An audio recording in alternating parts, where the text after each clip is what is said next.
दोस्तों नमस्कार। एक बार फिर से स्वागत है आपके अपने यूट्यूब चैनल देव जीके ट्रिक्स में। तो दोस्तों यहाँ पर हम लोग जीके का टेस्ट लगाने वाले हैं जो कि आपकी स्टैटिक जीके है। और हमने आपको बताया ये टॉपिक कितना महत्वपूर्ण है कि हर एक एग्जाम में क्वेश्चन आपके पूछे गए हैं। यहाँ पर पेट एग्जाम 2022 में भी क्वेश्चन देख सकते हैं आपका आया है। तो ये टॉपिक जो आपके स्टैटिक जीके होते हैं हर एक एग्जाम के लिए होते हैं। गुड मॉर्निंग सभी को, गुड मॉर्निंग सभी को, जय हिंद सभी को, गुड मॉर्निंग। चलिए आवाज मिल पा रही है आप सभी को? चलिए हेलो, जय हिंद, गुड मॉर्निंग सभी को, राम राम। तो डॉक्टर राजेंद्र प्रसाद स्मृति पुरस्कार निम्नलिखित में से किस क्षेत्र से संबंधित है? यहाँ पर ऑप्शन इनमें से क्या हो जाएगा? तो देखिए जवाब इनमें से हो जाएगा आपका लोक प्रशासन से है। किससे है? लोक प्रशासन क्षेत्र से संबंधित। तो यहाँ पर जो ऑप्शन है यहाँ पर डी नंबर राइट हो जाएगा। और दोस्तों यहाँ पर देख सकते हैं पेट एग्जाम 2022 में एक क्वेश्चन आपका पूछा जा चुका है। यहाँ पर आगे बढ़िए, क्वेश्चन आपसे पूछा गया है, भारतीय पारंपरिक विज्ञान पर किस देश के सर्वोदय संसदीय समूह द्वारा आयुर्वेद रत्न पुरस्कार प्रदान किया गया है? तो दोस्तों यहाँ पर देख सकते हैं पेट एग्जाम 2022 में भी क्वेश्चन पूछा गया है। तो दोस्तों यहाँ पर दिया भारतीय पारंपरिक विज्ञान पर किस देश के सर्वदलीय संसदीय समूह द्वारा आयुर्वेद रत्न पुरस्कार प्रदान किया गया है? ऑप्शन यहाँ पर क्या हो जाएगा? ऑप्शन आपका हो जाएगा यूके। क्या हो जाएगा? यूके, या अर्थात यहाँ पर ब्रिटेन की संसद द्वारा आयुर्वेद रत्न पुरस्कार से सम्मानित किया गया है। ऑप्शन बनेगा आपका ए नंबर। यहाँ पर आगे बढ़िए, क्वेश्चन दिया गया है कि पहले भारतीय जिन्होंने ग्रैमी जीवन पर्यंत उपाधि, ये पहले भारतीय जिन्होंने ग्रैमी जीवन पर्यंत उपाधि प्राप्त किया है। यहाँ पर आंसर जो आपका बनेगा राइट, इनमें से क्या हो जाएगा? राइट की अगर बात करें तो आपके पंडित रविशंकर ये कौन है? तो हमने बताया ये सितार वादक है ना, शास्त्रीय संगीतज्ञ हैं। यहाँ पर आंसर जो आपका है उसी नंबर राइट हो जाएगा। आगे बढ़िए, क्वेश्चन आपसे दिया गया है कि आपसे निम्नलिखित में से उसी विषय में 2 नोबेल पुरस्कार प्राप्त किए हैं। बार बार एग्जाम में क्वेश्चन पूछा गया है। तो यहाँ पर चलिए जल्दी से बताइए आपका जो आंसर बनेगा इनमें से क्या हो जाएगा। चलिए भाई, यहाँ पर देख सकते हैं आपसे कह रहा है कि निम्नलिखित में से किसने उसी विषय में 2 नोबेल प्राप्त किए हैं, 2 नोबेल पुरस्कार प्राप्त किए हैं। 24 को ऑप्शन देखिए लगभग सबका जवाब आ रहा है। यहाँ पर ऑप्शन देखिए उसी विषय में दिया गया है ना, ये नहीं कह रहा है कि 2 नोबेल, यहाँ पर उसी विषय में। तो यहाँ पर जो ऑप्शन हो जाएगा उसी वाला बनेगा जॉन बर्डीन। ठीक है, ये अमेरिकी भौतिक विज्ञान थे और इलेक्ट्रॉनिक भी थे, इलेक्ट्रिकल इंजीनियर थे। इन्हें भौतिक विज्ञान के क्षेत्र में 1956 में, कब? 1956 में, और आपके 1972 में भौतिक के लिए ही 2 बार नोबेल पुरस्कार इनको दिया गया है। अब कुछ लोगों ने जवाब दिया है मैडम क्यूरी, तो आपने जवाब दिया है लेकिन कहीं ना कहीं उसमें परिवर्तन है। क्या? कि मैडम क्यूरी को भी 2 बार नोबेल पुरस्कार मिला है, लेकिन एक मिला है भौतिक के क्षेत्र में और दूसरा मिला है रसायन के क्षेत्र में मिला है। ठीक है ना, क्लियर हुआ? आगे बढ़िए, क्वेश्चन आपसे अगला पूछा गया है, निम्नलिखित में से किसने विभिन्न विषयों में 2 नोबेल पुरस्कार प्राप्त किए हैं? चलिए यहाँ पर जो आपका आंसर है राइट क्या हो जाएगा? 125 नंबर में। तो इसका जवाब आपका बिल्कुल सही होगा, मैडम क्यूरी यहाँ पर आंसर है राइट हो जाएगा। दोस्तों क्लियर है? आगे बढ़िए, क्वेश्चन आपसे अगला पूछा गया है कि ध्यानचंद पुरस्कार में कितना नगद इनाम प्रदान किया जाता है? चलिए यहाँ पर जो आपका आंसर है दोस्तों इनमें से राइट, इनमें से क्या हो जाएगा? चलिए ऑप्शन में से क्या बनेगा? ऑप्शन जल्दी से बताइएगा। याद रखिए वर्तमान में क्या हो जाएगा? वर्तमान में नोट कर लीजिएगा। वर्तमान में अब जो आपकी राशि है वो आपकी कितनी दी जा रही है? आपकी 25 लाख रुपए दी जा रही है। कितनी? 25 लाख रुपए आप लोग नोट कर लीजिएगा। ठीक है, कितनी? 25 लाख रुपए यहाँ पर दी जाती है। पहले आपकी 50,000 थी, फिर 10 लाख हुए, है ना, 5 लाख, फिर 10 लाख, फिर आपकी 25 लाख। ठीक है, आगे बढ़िए, क्वेश्चन आपसे दिया गया है कि भारत सरकार द्वारा दिया जाने वाला तृतीय उच्चतम नागरिक पुरस्कार इनमें से कौन सा है? यहाँ पर उच्चतम नागरिक पुरस्कार आपसे पूछा गया है। तो दोस्तों यहाँ पर देखिए आप कहेंगे पहला कौन सा है, तो सबसे पहले तो आपको ये मालूम नहीं पहला आपका कौन सा है? भारत रत्न हो जाएगा, है ना। और इसके बाद यहाँ पर दोस्तों दे सकते हैं एक आपका होता है पद्म भूषण होता है, पद्म भूषण होता है, पद्मश्री होता है। तो यहाँ पर जो पद्म भूषण आएगा कौन सा? ऑप्शन सी इसका राइट हो जाएगा। पद्म भूषण ये कैसा है? आपके तीसरे नंबर का है। पहला आपका यहाँ पर भारत रत्न होता है और दूसरा आपका पद्म विभूषण होता है, और इसके बाद यहाँ पर पद्म भूषण जो आपका तीसरे का है और पद्म श्री आपका चौथे नंबर का है। याद रहेगा? क्लियर? आगे बढ़िए, क्वेश्चन दिया गया है, कह रहा आपसे प्रत्येक वर्ष कितने नोबेल पुरस्कार दिए जाते हैं? चलिए बताइएगा कि प्रत्येक वर्ष कितने नोबेल पुरस्कार दिए जाते हैं। यहाँ पर जो आपका आंसर है वो राइट में से क्या हो जाएगा? 128 नंबर में। जवाब बिल्कुल सही है, यहाँ पर 6 हो जाएगा दोस्तों, है ना। 6 नोबेल पुरस्कार दिए जाते हैं जो आपके स्वीडिश वैज्ञानिक थे अल्फ्रेड नोबेल की स्मृति में ये दिए जाते हैं।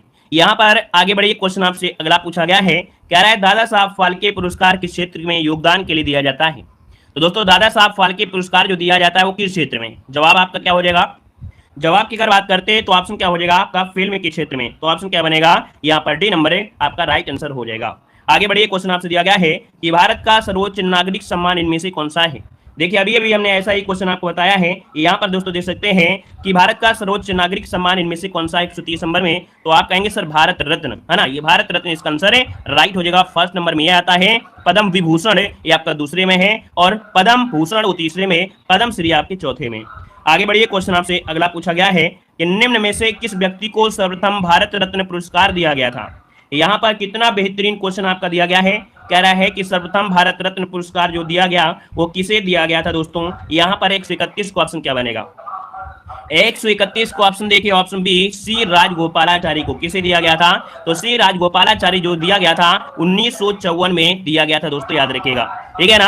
राधा कृष्णन को दिया गया, सी राजगोपालाचारी को, और डॉक्टर चंद्रशेखर वेंकटरमन, तीनों लोगों को दिया गया था। तो यहाँ पर आंसर जो आपका बनेगा वो बी नंबर राइट हो जाएगा। आगे बढ़िए, क्वेश्चन आपसे अगला पूछा गया है, कह रहा आपसे अर्जुन पुरस्कार किस क्षेत्र से संबंधित है।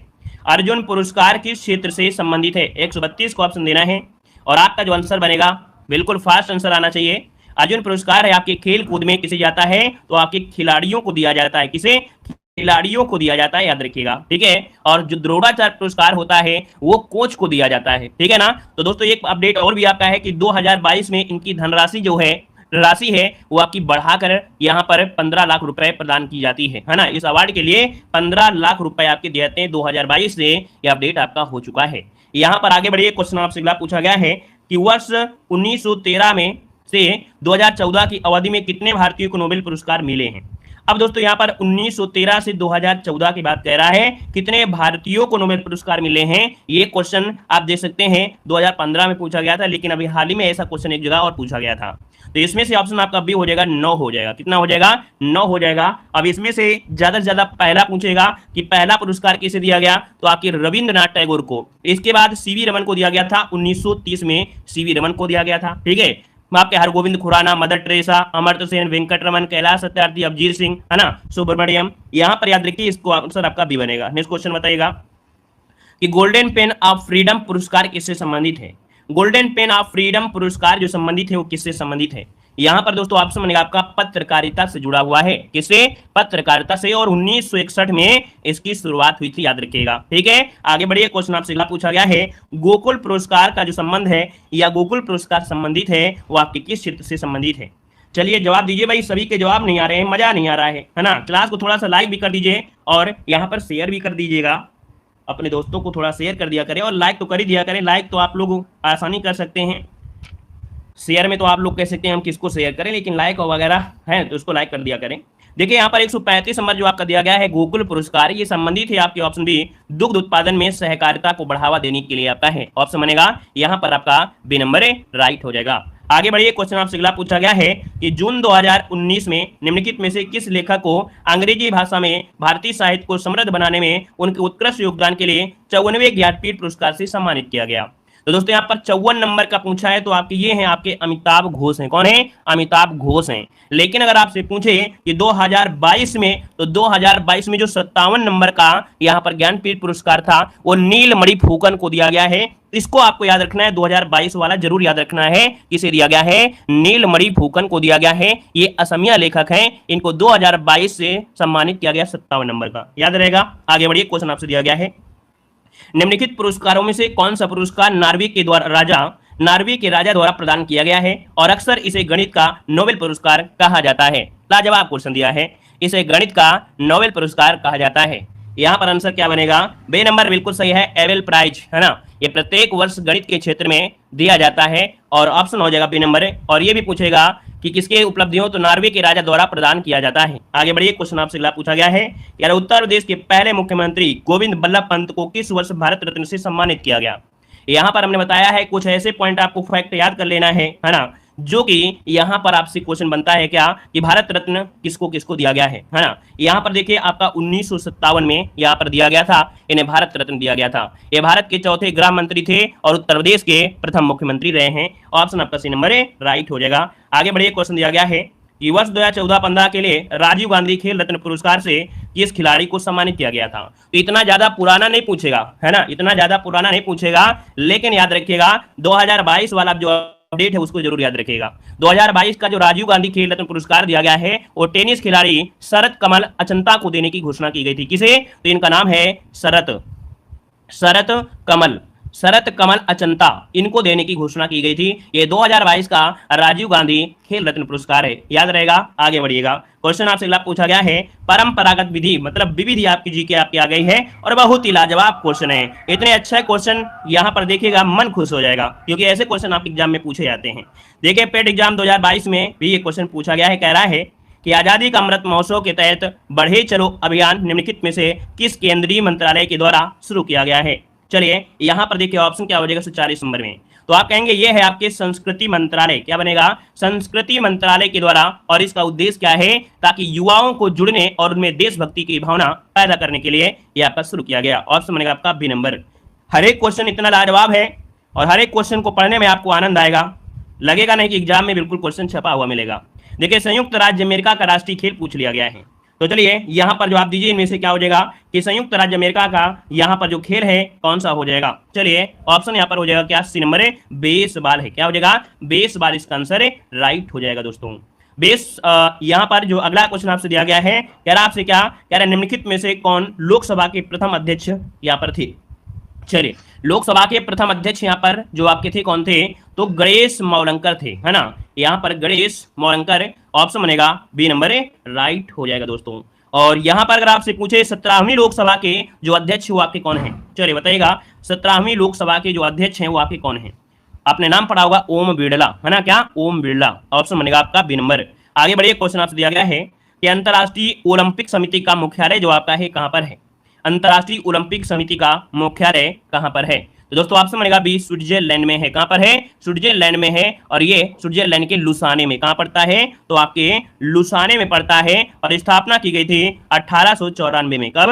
1894 में। आगे बढ़िए, क्वेश्चन दिया गया है वॉलीबॉल निम्नलिखित में से किस देश का राष्ट्रीय खेल है? वॉलीबॉल जो है ये किस देश का राष्ट्रीय खेल है? चलिए नेपाल का है, बिल्कुल सही जवाब है, नेपाल का है दोस्तों, जिसमें से 6 प्लेयर होते हैं। यहां पर अगर पूछे इंडोनेशिया का क्या है तो आप कहेंगे बैडमिंटन है। क्या है? बैडमिंटन है, याद रखिए बैडमिंटन है आपके इंडोनेशिया का है। अर्जेंटीना का अगर पूछे तो आप कहेंगे पाटो। क्या है?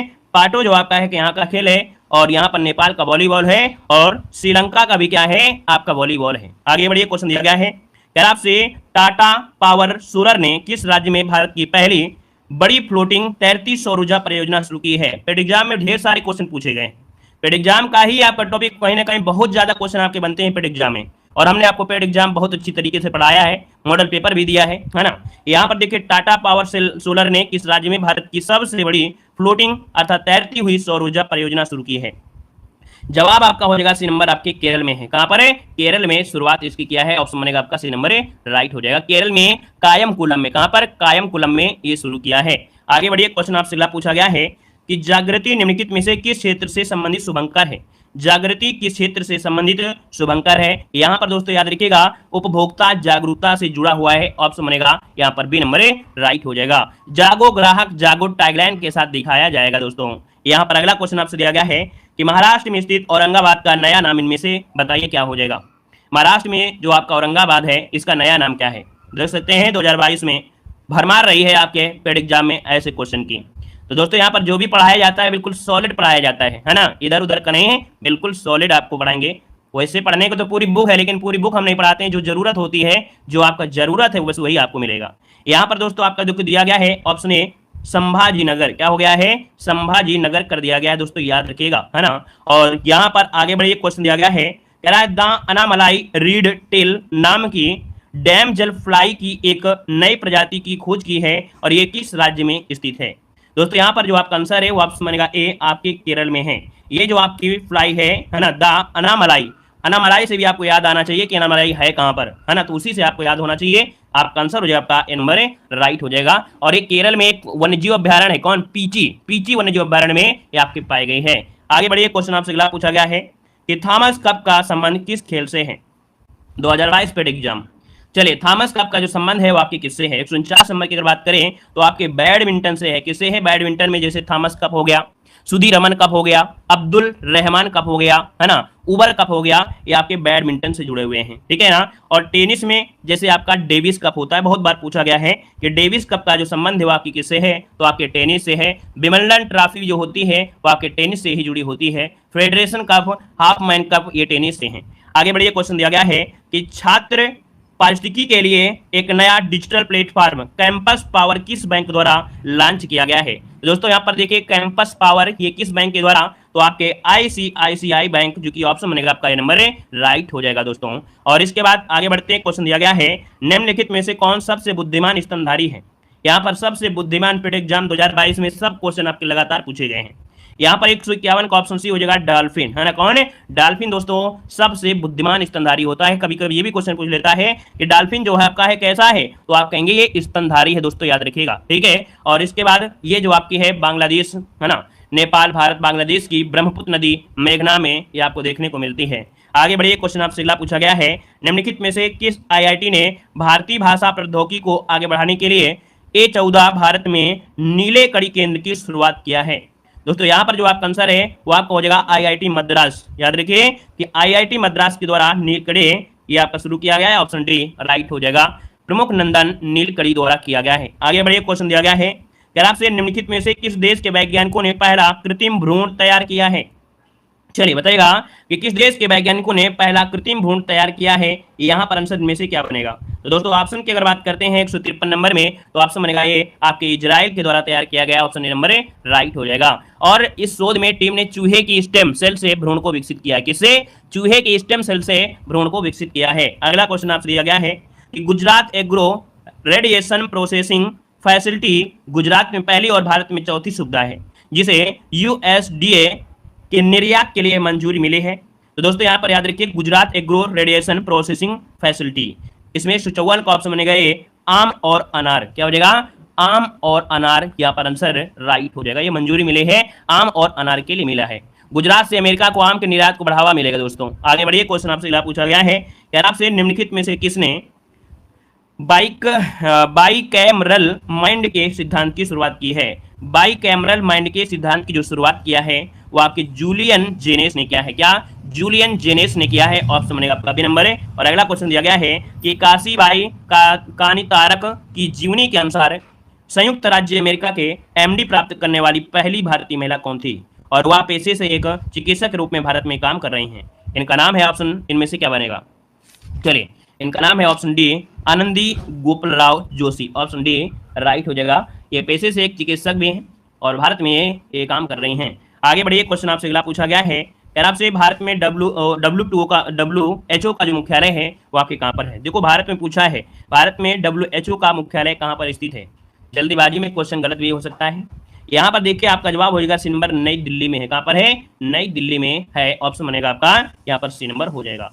भारत में जो इसकी स्थापना हुई थी वो आपकी 1948 में। दोस्तों याद रखिएगा इसका सदस्य जो बना था, भारत जो इसका सदस्य बना था 12 जनवरी 1948 को WHO का सदस्य बना था।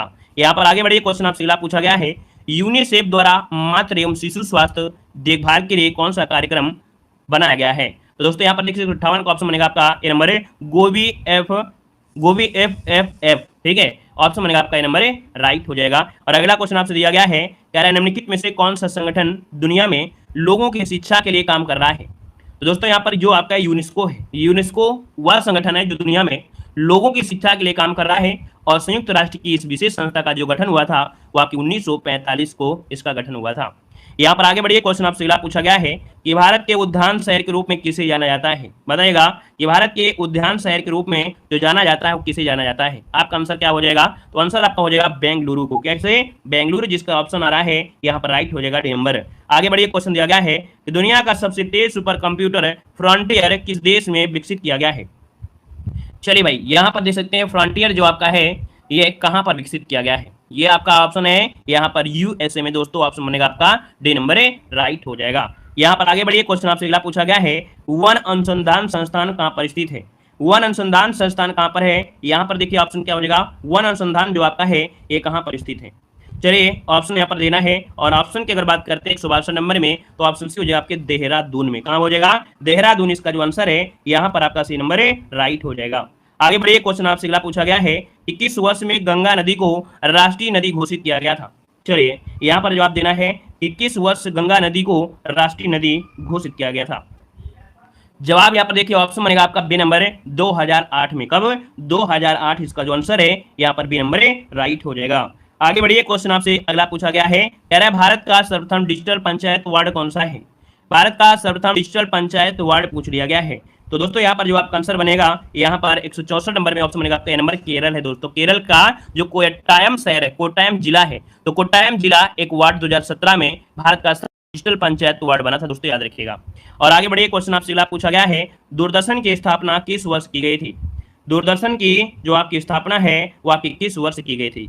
ऑप्शन में से क्या बनेगा 165 नंबर में, तो ऑप्शन बनेगा सी 1959। क्या हो जाएगा 1959 में नई दिल्ली में इसकी स्थापना की गई थी। ऑप्शन सी नंबर राइट हो जाएगा। नेक्स्ट क्वेश्चन दिया गया है कि विश्व में सर्वाधिक फीचर फिल्मों का उत्पादन किस देश में होता है। विश्व में सर्वाधिक फीचर फिल्मों का जो उत्पादन होता है वो किस देश में होता है। तो ऑप्शन क्या बनेगा सी नंबर भारत में ही होता है। याद रखिएगा कहां पर, भारत में होता है। ठीक है, फीचर फिल्मों की बात कह रहा है। अगर विश्व में सबसे बड़ा फिल्म उद्योग अगर पूछ लेता है तो आप अमेरिका में बोलेंगे जो कि हॉलीवुड का है। यहाँ पर आगे बढ़िए, क्वेश्चन आपसे अगला पूछा गया है, ये करंट अफेयर करा रहे हैं, आपको तो दिख रहा है करंट अफेयर है कि क्या है। ये मिक्स जीके है। मिक्स जीके में आपको दुनिया की हर चीज मिलेगी, करंट अफेयर भी मिलेगा, स्टैटिक जीके भी मिलेगा, हर चीज आपको मिलेगा।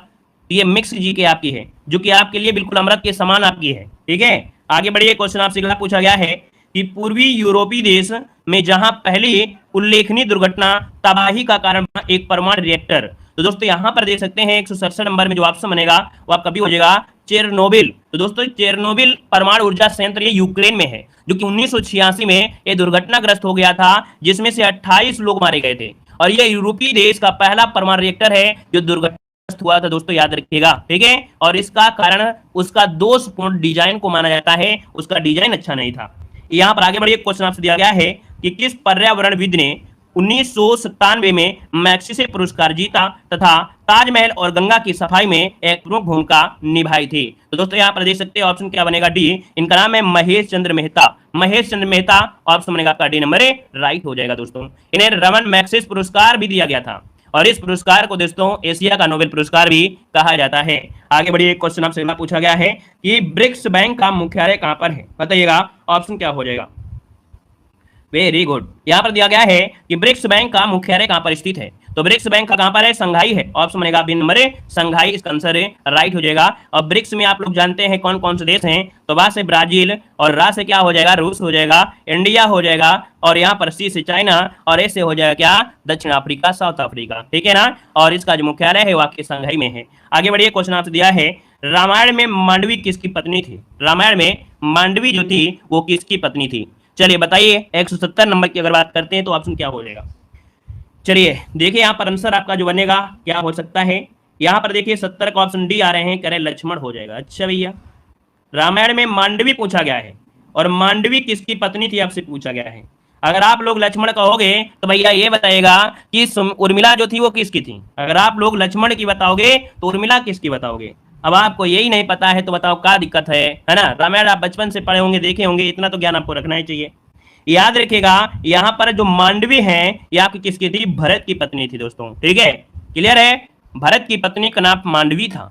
अगर आपसे पूछे कि यहाँ पर लक्ष्मण की पत्नी का नाम क्या था तो आप उर्मिला बताएंगे। उर्मिला आपने पढ़ा होगा, किसमें, एमए में पढ़ा होगा। उर्मिला के बारे में आपने एमए में पूरा चैप्टर भी आपका है। अगर हम आपसे पूछे मेघनाथ की पत्नी का नाम क्या था तो यहाँ पर मेघनाथ की पत्नी का नाम था सुलोचना। क्या नाम था, सुलोचना नाम था, सुलोचना, सुलोचना।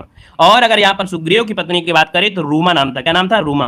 तो अब आप लोग याद कर लीजिएगा सभी चीजें। ठीक है, हाँ, यहाँ पर आगे बढ़िए, क्वेश्चन दिया गया है हेमिस गोप्पा नामक मठ कहाँ पर स्थित है। चलिए यहाँ पर जवाब देना है, कह रहा आपसे कि हेमिस गोप्पा नामक जो मठ है ये कहाँ पर स्थित है। यहाँ पर देखिए ऑप्शन जो आपका बनेगा यहाँ पर ये हो जाएगा गैंगटोक हो जाएगा। क्या हो जाएगा, यहाँ पर गैंगटोक हो या और कुछ होगा, गैंगटोक नहीं लद्दाख होगा भाई। यहाँ पर लद्दाख, हेमिस है ना, हेमिस जो आपका है राष्ट्रीय उद्यान भी है लद्दाख में। तो याद रखिएगा ये लेह अर्थात लद्दाख में लगभग 45 किलोमीटर दूर जाएंगे, एक कस्बा है जिसे हेमिस कहते हैं। और यहाँ पर बड़ा आकर्षक मठ आपका है हेमिस मठ, हेमिस गोप्पा कहा जाता है। ऑप्शन आपका डी लद्दाख हो जाएगा। यहाँ पर आगे बढ़िए, क्वेश्चन आपसे अगला पूछा गया है, कह रहा प्राचीन काल में मध्य प्रदेश के कतिपय साड़ी बुनकर लंबे नाखून रखते थे तथा उनमें चीरा लगाते थे ताकि धागों को मोड़कर बढ़िया किस्म की साड़ी बना सकें। ये साड़ियां क्या कहलाती हैं?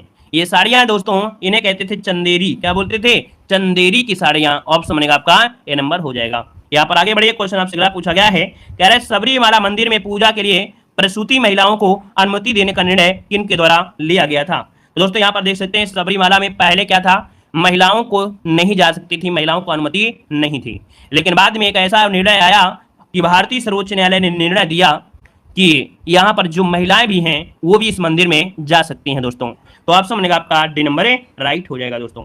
यहाँ पर आगे बढ़िए, क्वेश्चन आपसे अगला पूछा गया है। क्या क्वेश्चन पूछा गया है? यहाँ पर अगला क्वेश्चन दिया गया है, निम्नलिखित में से किस राज्य में वाहिनी दरबार समाचार पत्र महिलाओं द्वारा और महिलाओं के लिए प्रकाशित होता है? सिर्फ और सिर्फ महिलाएं पढ़ सकती हैं और महिलाओं के द्वारा ही यह प्रकाशित किया जाता है। तो दोस्तों ऑप्शन आपका डी हो जाएगा मध्य प्रदेश, और इसका आंसर राइट हो जाएगा।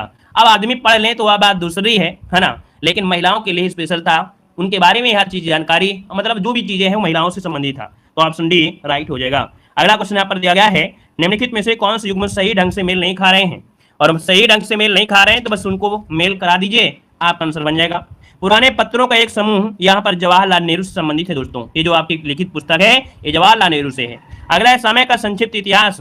दोस्तों यहाँ पर जब आपके कौन स्टीफन हॉकिंस खत्म हुए थे, मरे थे, तब दोस्तों यहाँ पर ये पुस्तक को बहुत जिक्र किया गया था। समय का संक्षिप्त इतिहास स्टीफन हॉकिंस की है दोस्तों, याद रखिएगा।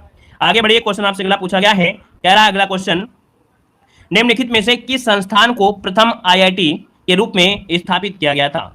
प्रथम आईआईटी के रूप में जो विकसित किया गया, स्थापित किया गया, वो यहाँ पर बताइएगा किस स्थापित किया गया था।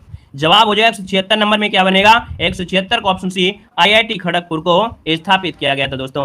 और यहाँ पर देखा जाए तो भारत में कुल कितने आईआईटी हैं? तो आपकी 23 आईआईटी हैं दोस्तों, याद रखिएगा। और ये जो आपका है खड़गपुर है ना, ये 1951 में भारत सरकार द्वारा स्थापित किया गया था।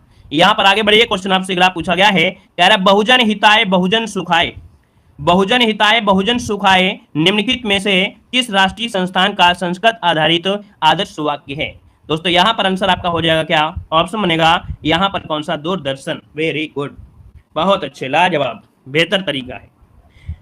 याद रखिए ऑल इंडिया रेडियो को आपने नाम सुना होगा, याद रखिए ऑप्शन सी हो जाएगा ऑल इंडिया रेडियो, है ना। जो एक जवाब दे दे उसके पीछे सभी पीछे पड़ जाते हैं। एक ने गलती किया तो पीछे से सभी ने गलती कर दिया। कहते हैं कि पढ़ लो तो नहीं पढ़ते हैं, लेकिन गलती हो रही तो गलती होने देते हैं।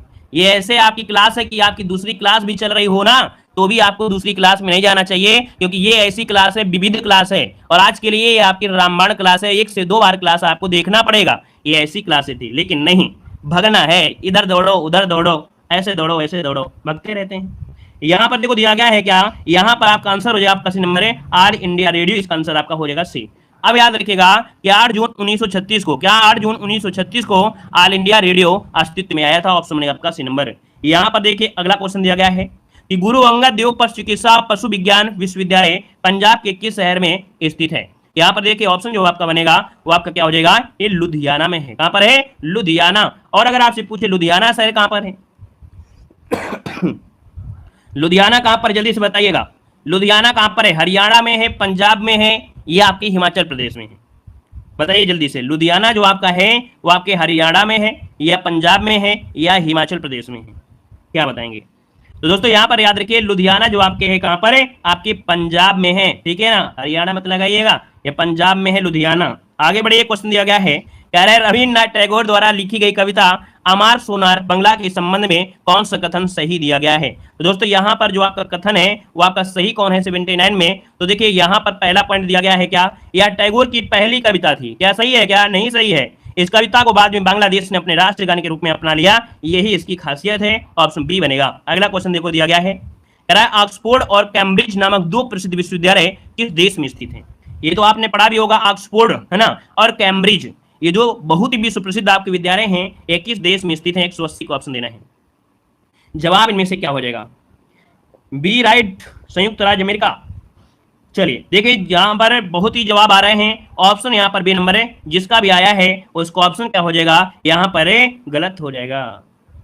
तो आपका राइट आंसर हो जाएगा आपका सी नंबर, यूनाइटेड किंगडम में है। कहां पर है? आपके यूनाइटेड किंगडम अर्थात इंग्लैंड में है, याद रखिएगा। अंग्रेजों के यहाँ पर है इंग्लैंड में स्थित सबसे पुराने विद्यालय में इनकी गिनती आती है। ऑक्सफोर्ड की जो स्थापना हुई थी वो आपकी हुई थी 1096 ईस्वी में हुई थी, ठीक है, 1096 ईस्वी में हुआ था। और कैम्ब्रिज की स्थापना हुई थी ये आपके 1209 में हुई थी, याद रखिएगा इसकी स्थापना 1209 में हुई थी, ठीक है। चलिए यहाँ पर आगे बढ़िए, क्वेश्चन आपसे अगला पूछा गया है, कह रहा है वह कौन से कवि और संत हैं जिन्होंने रामायण का एक दूसरा संस्करण रामचरितमानस लिखा था। तो दोस्तों रामचरितमानस लिखा है आपके तुलसीदास ने लिखा है, ऑप्शन डी राइट हो जाएगा। नेक्स्ट क्वेश्चन आपसे दिया गया है कि वह कौन से राष्ट्रीय नेता हैं जिन्होंने वर्ष 1983 में कन्याकुमारी से लेकर दिल्ली के राजघाट तक पद यात्रा नामक मैराथन दूरी पैदल तय की थी, और इस यात्रा का उद्देश्य था भारतीय जनता के साथ संबंध को नवीकृत करना। तो दोस्तों ऑप्शन बनेगा चंद्रशेखर आजाद। क्या हो जाएगा? चंद्रशेखर आजाद इसका आंसर है, राइट हो जाएगा। जैसे कि अभी क्या हुए थे भाई, यहाँ पर आपके कौन, राहुल जी ने पदयात्रा किया। चलिए जवाब दीजिएगा, यहाँ पर सभी लोग जवाब दीजिए, इनमें से कौन सा लोक नृत्य हरियाणा राज्य से संबंधित नहीं है। 35 को ऑप्शन में से क्या बनेगा? तो देखिए यहाँ पर हरियाणा से अगर बात करें तो आपका धमाल भी है, खोरिया भी है, झूमर भी है, लेकिन जवारा नहीं है, ठीक है। ये जवारा आपके कहां से संबंधित है? ये जवारा आपके एमपी से है, याद रखिए जवारा जो नृत्य होता है ये आपके एमपी में होता है। इस कारण से ऑप्शन जो बनेगा यहाँ पर डी नंबर है, राइट हो जाएगा। आगे बढ़िए, क्वेश्चन दिया गया है निम्नलिखित में से कौन सा उत्तर प्रदेश का शास्त्रीय नृत्य है, जो कि बहुत बार एग्जाम में क्वेश्चन पूछा गया है। उत्तर प्रदेश का शास्त्रीय नृत्य इनमें से कौन सा है? चलिए ऑप्शन आ गया है सी नंबर कथक, जो कि बिल्कुल सही जवाब है। कथक ये उत्तर प्रदेश का शास्त्रीय नृत्य है, याद रखिएगा। अगला क्वेश्चन देखिए यहाँ पर आपके सामने आ गया है, भारत में नृत्य, नाटक और संगीत के विकास को बढ़ावा देने के लिए निम्नलिखित में से कौन सी अकादमी जिम्मेदार है? चलिए यहाँ पर बताइएगा कि भारत में नृत्य, नाटक और संगीत के विकास को बढ़ावा देने के लिए कौन सी अकादमी जिम्मेदार है? 37 को ऑप्शन दीजिएगा। देखिए 37 की अगर बात करते हैं तो दोस्तों ये है आपकी संगीत अकादमी, ऑप्शन इसका बनेगा यहाँ पर डी नंबर, जिसका भी आ रहा है बिल्कुल राइट हो जाएगा। यहाँ पर आगे बढ़िए, क्वेश्चन आपसे दिया गया है कि पंडित शिव कुमार शर्मा किसके वादक हैं? बताइएगा पंडित शिव कुमार शर्मा किसके वादक हैं? यहाँ पर जो आपका आंसर है क्या हो जाएगा? तो ये दोस्तों संतूर वादक है, ये बहुत बार एग्जाम में क्वेश्चन पूछा गया है, और यहाँ पर जो आंसर है वो आपका बी नंबर है, राइट हो जाएगा। अगर क्वेश्चन ये पूछ ले ये कहाँ के रहने वाले थे, तो आपके जम्मू कश्मीर के रहने वाले थे। कहाँ के? जम्मू कश्मीर के रहने वाले थे, और इनका निधन 2022 में हो चुका है, ठीक है। इनका निधन है 10 मई 2022 को इनका निधन भी हो चुका है। अगला क्वेश्चन दिया गया है कि पंडित शिव कुमार शर्मा का संबंध संगीत के किस वाद्य यंत्र से है? तो दोस्तों यहाँ पर जवाब हो जाएगा संतूर से हो जाएगा। क्या हो जाएगा? संतूर, जो कि आपने पढ़ा है। अगला क्वेश्चन दिया गया है, प्रसिद्ध वादक उस्ताद बिंदा खां द्वारा बजाया जाने वाला वाद्य इनमें से कौन सा है? चलिए उस्ताद बिंदा खां द्वारा बजाया जाने वाला वाद्य इनमें से कौन है? 40 नंबर में जवाब देखिए आने शुरू हो गए हैं, और आपका जो आंसर है यहाँ पर ये हो जाएगा आपका सारंगी। ये क्या बजाते हैं? सारंगी बजाते हैं। इसका जो ऑप्शन है यहाँ पर आपका ये नंबर है, राइट हो जाएगा। और भी लोग आपके हैं जैसे आसिक अली खां है, साबरी खां है, संतोष मिश्रा, इन लोग भी यहाँ पर कह सकते हैं कि क्या बजाते हैं? तो आपका सारंगी बजाते हैं। आगे बढ़िए, क्वेश्चन आपसे दिया गया है, तेर ताली का लोक नृत्य है। तेर ताली जो लोक नृत्य है कहाँ का लोक नृत्य है? चलिए जवाब देना है। तेर ताली लोक नृत्य है आपके, याद रखिए राजस्थान का है। इसका जो ऑप्शन है यहाँ पर डी नंबर है, राइट हो जाएगा। इसमें जो स्त्रियां होती हैं वो शरीर पर 13 मंजीरा बांधकर इस नृत्य को करती हैं, और यह नृत्य राजस्थान की कामड़ जाति द्वारा किया जाता है। अगर क्वेश्चन पूछे कि कौन सी जनजाति के द्वारा, तो आप कहेंगे कामड़ जनजाति। कौन सी? कामड़ जनजाति के द्वारा किया जाता है। आगे बढ़िए, क्वेश्चन आपसे दिया गया है, श्रीमती एन राजम का संबंध निम्नलिखित में से किस एक वाद्य यंत्र से है? देख सकते हैं 2018 एग्जाम, वीडियो एग्जाम में क्वेश्चन पूछा गया है। हमने जो भी क्वेश्चन लिया है सिलेक्टेड क्वेश्चन आपके हैं, और यहाँ से क्वेश्चन पूछे भी जाते हैं। देखिए 42 की अगर बात करते हैं तो ऑप्शन में से क्या हो जाएगा? वायलिन से संबंधित है। याद रखिएगा कि यहाँ पर जो आपके हैं कौन? श्रीमती एन राजम, ये आपके वायलिन वादक हैं। ऑप्शन आपका बी नंबर है, राइट हो जाएगा। अभी हमने बताया था सितार वादक पूछता है तो आपको पंडित रविशंकर को जरूर याद रखना है ना। यहाँ पर दोस्तों जैसे बांसुरी वादक है तो हरिप्रसाद चौरसिया, बांसुरी वादक में हरिप्रसाद चौरसिया ही आपको देखने को मिलेगा, ठीक है ना। और इसके बाद आगे बढ़ते हैं, क्वेश्चन आपसे दिया गया है, क्या आपसे प्रसिद्ध संगीतकार उस्ताद बिस्मिल्लाह खां का जो संबंध है वो किस वाद्य यंत्र से है? चलिए बताइएगा। उस्ताद बिस्मिल्लाह खां, वीडियो अगर पसंद आ रहा है ना, अगर वीडियो पसंद आ रहा है, लग रहा है कि जो टॉपिक हम पढ़ रहे हैं और एग्जाम में जरूर पूछा जाएगा और सिलेक्टेड क्वेश्चन आपके हैं, तो आप लोग लाइक शेयर जरूर करते रहिए। जितने लोग जुड़ रहे हैं सभी लोग लाइक शेयर करते रहिए। यहाँ पर देखिए उस्ताद बिस्मिल्लाह खां आप सभी लोग जानते हैं, यहाँ पर ऑप्शन डी हो जाएगा शहनाई वादक है। क्या है? शहनाई वादक है। एक क्वेश्चन इनके लिए बहुत बनता है ना, ये क्वेश्चन इनका बहुत बनता है कि इनको भारत का जो सर्वोच्च नागरिक सम्मान है क्या, भारत रत्न, कब दिया गया था? तो चलिए बताइएगा, जल्दी से कमेंट करिए कि इनको भारत रत्न जो दिया गया ये कब दिया गया था। ये क्वेश्चन आपका पूछा गया है, कई बार पूछा गया है। चलिए जल्दी से कमेंट करिए, यहाँ पर जवाब क्या हो जाएगा? 2000 बिल्कुल सही है। 2001 में इनको भारत रत्न भी दिया गया है, याद रखिएगा। अगला क्वेश्चन दिया गया है कि भारतीय शास्त्रीय नृत्य को विदेशों में किसने लोकप्रिय बनाया है। चलिए बताइए, भारतीय शास्त्रीय नृत्य को विदेशों में किसने लोकप्रिय बनाया। 44 को ऑप्शन देना है। तो दोस्तों इनका नाम है उदय शंकर। ऑप्शन बनेगा यहाँ पर आपका बी नंबर है, उदय शंकर आपका आंसर है, राइट हो जाएगा दोस्तों। ठीक है, यहाँ पर आगे बढ़िए। क्वेश्चन दिया गया है कि बिरजू महाराज का संबंध किस शास्त्रीय नृत्य से है। बिरजू महाराज का जो संबंध है वो किस शास्त्रीय नृत्य से है। यहाँ पर देखिए 45 नंबर में जवाब क्या बनेगा, कथक। बिल्कुल सही जवाब है, ऑप्शन बी हो जाएगा कथकली। कथकली माफ करिए, हाँ ठीक है, बिरजू महाराज है ना आपके, कथक से है, ऑप्शन बी नंबर इसका राइट हो जाएगा। कथकली कहाँ का है, तो कथकली है आपके केरल का है। ठीक है ना, तो इसका ऑप्शन बनेगा आपका बी नंबर है। और आगे बढ़िए, क्वेश्चन आपसे दिया गया है उस्ताद जाकिर हुसैन का संबंध संगीत के किस वाद्य से है। जाकिर हुसैन को आप लोग जानते हैं, और जाकिर हुसैन का जो संबंध है वो आपके किससे है, तो आपके तबला से है। तो ऑप्शन क्या बनेगा, यहाँ पर बी नंबर है, राइट हो जाएगा। अगर हम आपसे बोले बांसुरी वादक कौन है, तो आप तुरंत बताएंगे हरिप्रसाद चौरसिया। अगर हम आपसे पूछे सरोद वादक कौन है, तो आप कहेंगे अमजद अली खान। और अगर सितार वादक पूछे तो अभी हमने बताया कि पंडित रविशंकर हो जाएंगे। तो ये जरूर क्वेश्चन पूछे जाते हैं, इनको नोट करिएगा। अगला क्वेश्चन दिया गया है कि मोहिनी अट्टम नृत्य निम्नलिखित में से किस राज्य से संबंधित है। यहाँ पर बताइएगा मोहिनी अट्टम जो नृत्य है ये कहाँ से संबंधित है। मोहिनी अट्टम की अगर बात करते हैं 47 नंबर में आपका जो आंसर बनेगा इनमें से क्या हो जाएगा। चलिए, अट्टम शब्द आपका केरल से मिलेगा लगा हुआ। ठीक है, अट्टम शब्द आपको मिलेगा कहां से, केरल से मिलेगा। ओडिसी तो आपके ओडिशा का है ना। यक्षगान जो आपका कर्नाटक का है वो आपका यक्षगान है। ठीक है, और यहाँ पर तमिलनाडु का है भरतनाट्यम है। ठीक है, यहाँ पर आगे बढ़िए। क्वेश्चन आपसे अगला पूछा गया है, कह रहा है आंध्र प्रदेश और महाराष्ट्र दोनों के लिए नया साल चैत्र महीने में शुरू होता है। समझ रहे हैं ना, कि आंध्र प्रदेश और महाराष्ट्र दोनों के लिए नया साल चैत्र महीने में शुरू होता है। आंध्र प्रदेश में इसे उगादि के नाम से जानते हैं, तो बताइएगा इसे महाराष्ट्र में किस नाम से जाना जाता है। तो दोस्तों याद रखिएगा कि महाराष्ट्र में इसे गुड़ी पड़वा के नाम से जानते हैं। किस नाम से, गुड़ी पड़वा के नाम से जाना जाता है। यहाँ पर आगे बढ़िए, क्वेश्चन आपसे अगला पूछा गया है कि वाराणसी के शास्त्रीय हिंदुस्तानी गायक का नाम बताएं जिन्हें प्रसिद्ध सारंगी वादक सियाजी मिश्रा ने गोद लिया था। तो दोस्तों यहाँ पर देखिए, ये आपके संगीत वादक सियाजी मिश्रा ने गोद लिया था, और किसे लिया था, तो इनका नाम है सिद्धेश्वरी देवी। याद रखिए, यहाँ पर जो आंसर आपका है वो आपका हो जाएगा सिद्धेश्वरी देवी। इनको याद रखिए पद्मश्री सम्मान भी यहाँ पर मिल चुका है, और वाराणसी के रहने वाले हैं दोस्तों, याद रखिएगा। इनके माता पिता का जो स्वर्गवास है बहुत ही कम उम्र में, मतलब कह सकते हैं कि इनके माता पिता का स्वर्गवास हो गया था, और इनका लालन पालन जो किया था मौसी किया था। ठीक है, यहाँ पर आगे बढ़िए। क्वेश्चन आपसे पूछा गया है कि राधा और कृष्ण की पूजा से जुड़े किस नृत्य रूप में स्त्रियां अपने सिर पर तेल का दीपक रखकर नृत्य करती हैं। यहाँ पर देखिए, आपको यूपी जीके में हमने क्वेश्चन पढ़ाया है, और ये आपका है चरकुला नृत्य हो जाएगा। क्या हो जाएगा, चरकुला नृत्य, जो कि ऑप्शन आपका सी नंबर है, राइट हो जाएगा। आगे बढ़िए, क्वेश्चन आपसे दिया गया है निम्नलिखित पंक्तियों में उत्तर प्रदेश के किस लोक नृत्य के बारे में बात की जा रही है। तो दोस्तों यहाँ पर देखो दिया गया, महिला लकड़ी के पिरामिड पर 108 तेल, और अभी हमने बताया था तेल के दीपक वाला जो नृत्य होता है वो कौन सा होता है। यहाँ पर देखिए ऑप्शन हो जाएगा चरकुला नृत्य हो जाएगा। पूरा पढ़ने का कोई मतलब नहीं होता है, बस एक पॉइंट आपको देखना है कि किस पर फोकस किया गया है। तो ऑप्शन बनेगा आपका ये नंबर है। और आगे बढ़िए, क्वेश्चन दिया गया है घूमर लोक नृत्य कहाँ का है। चलिए, यहाँ पर जवाब देना है घूमर लोक नृत्य कहाँ का है, फटाफट जवाब देते रहिए। यहाँ पर घूमर लोक नृत्य है कहाँ का, तो आपकी राजस्थान का है साथियों। कहाँ का है, राजस्थान का सबसे लोकप्रिय नृत्य आपका है। इसमें जो स्त्रियां ही भाग लेती हैं, मतलब इसमें सिर्फ और सिर्फ स्त्रियां ही भाग लेती हैं, और पहनती क्या है, लहंगा पहनती है। लहंगा पोशाक के साथ जब स्त्रियां विशिष्ट शैली में नाचती हैं तो उनके लहंगे का जो घेरा होता है और हाथों का संचालन अत्यंत आकर्षक होता है। तो यहाँ पर आंसर आपका बी नंबर है, राइट बनेगा। अगला क्वेश्चन बताइएगा। अगला क्वेश्चन जो कि आपका टॉपिक स्टार्ट हो गया है चित्रकला से। तो देखो यहाँ पर देखिएगा कि आपसे कह रहा है मधुबनी कला कहाँ प्रसिद्ध है। मधुबनी कला जो प्रसिद्ध है ये कहाँ प्रसिद्ध है, यहाँ पर ऑप्शन देना है। चलिए, इसका जो आंसर है यहाँ पर राइट इनमें से क्या हो जाएगा। देखिए, आपका 53 का ऑप्शन लगभग सभी लोग जानते हैं, ये आपके बिहार के मिथिला से है ना। कहाँ से है, बिहार के मथुरा, जो मिथिला है वहां से संबंधित है। तो ऑप्शन इनमें से क्या हो जाएगा, बी नंबर इसका राइट हो जाएगा। बिहार का मिथिला है ना, दरभंगा, मधुबनी, ये आपके काफी क्षेत्र में, नेपाल में भी कुछ क्षेत्रों में प्रचलित आपकी है।